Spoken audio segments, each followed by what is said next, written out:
Tu te sens l'âme d'un héros mais t'as toujours pas reçu ton appel du destin. Pas grave, j'ai ce qu'il te faut. Des portes vers d'autres mondes, des dragons, des épées magiques et surtout des héros qui crèvent dans le premier épisode pour revenir encore plus stylés. Aujourd'hui je te présente mon top 10 des isekai à voir absolument. Si t'as kiffé un seul isekai dans ta vie, cette vidéo est pour toi. Mets-toi bien, prépare les ramen et surtout reste jusqu'à la fin parce que le numéro 1 va te faire exploser de rire et d'émotion.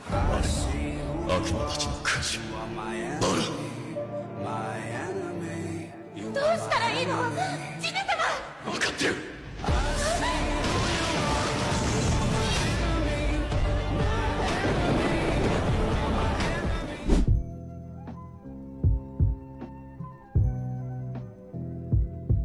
Un isekai bien dark avec un humour noir tranchant. On suit un écrivain dépressif qui se fait invoquer dans un monde de fantasy, alors qu'il voulait juste mourir tranquille. Résultat, il s'en fout royalement de sauver qui que ce soit, et râle plus qu'il ne combat. Ce qui est fou, c'est que malgré son comportement de je m'en foutiste, tu t'attaches à lui. Il incarne une version ultra réaliste du gars paumé dans un monde qui lui demande d'être un héros. Spoiler, il n'avait absolument pas signé pour ça.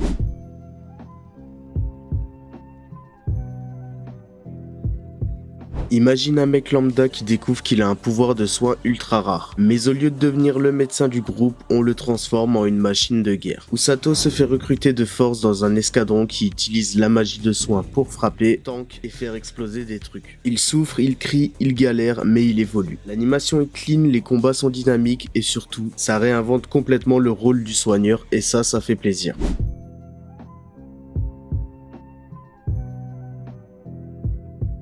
Makoto est invoqué dans un monde de fantasy et se fait rejeter par la déesse parce qu'il est soi-disant trop moche. Pas de bol, il se retrouve relégué au fin fond du monde mais avec des pouvoirs pétés. Ce qui est stylé, c'est qu'au lieu de chercher la reconnaissance ou la vengeance, il décide de tracer sa route et de créer son propre village, avec des dragons, des orques et même des araignées géants. Un peu comme Minecraft mais avec des explosions.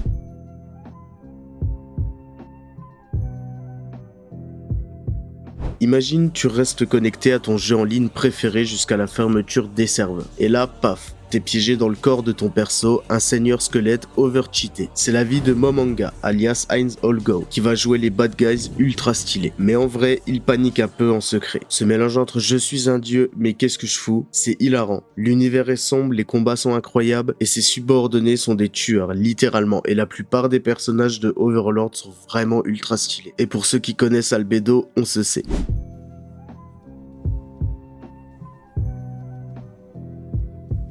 Naofumi est invoqué avec 3 autres mecs pour sauver un monde, mais dès le départ, il se fait trahir, voler et accuser à tort. Résultat, il devient vraiment aigri, renfermé et décide de se débrouiller seul avec son bouclier, l'arme la plus nulle du jeu. Sauf que, il va retourner le game, en construisant son équipe, en renforçant son équipement et surtout en apprenant à se refaire confiance à nouveau.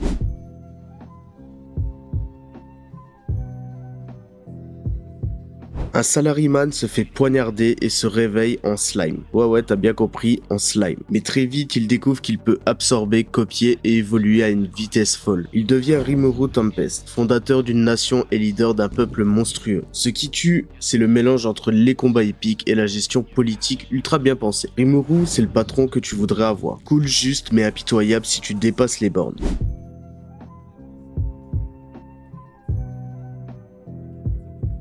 Sora et Shiro, frères et sœurs reclus, sont transportés dans un monde où tout se règle par des jeux. Triche, bluff, paris absurde, ici le cerveau est plus important qu'un sabre. Les stratégies sont dingues, l'humour est omniprésente et la direction artistique est tellement colorée que t'as l'impression d'avoir bu 3 litres de Red Bull.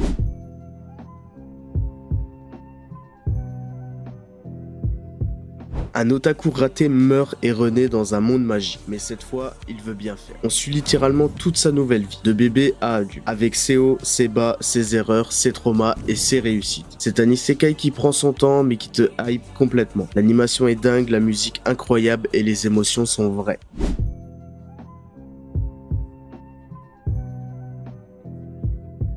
Subaru est transporté dans un monde de fantasy, tout content jusqu'à ce qu'il meure, puis revive et remeurt et recommence. Il a un pouvoir, revenir à un point de sauvegarde après chaque mort. Est-ce que c'est cool? Bah en vrai pas vraiment. Chaque boucle est une descente aux enfers, tu sens son esprit se briser puis se reconstruire. L'écriture est millimétrée, les persos profonds et les arcs narratifs mémorables.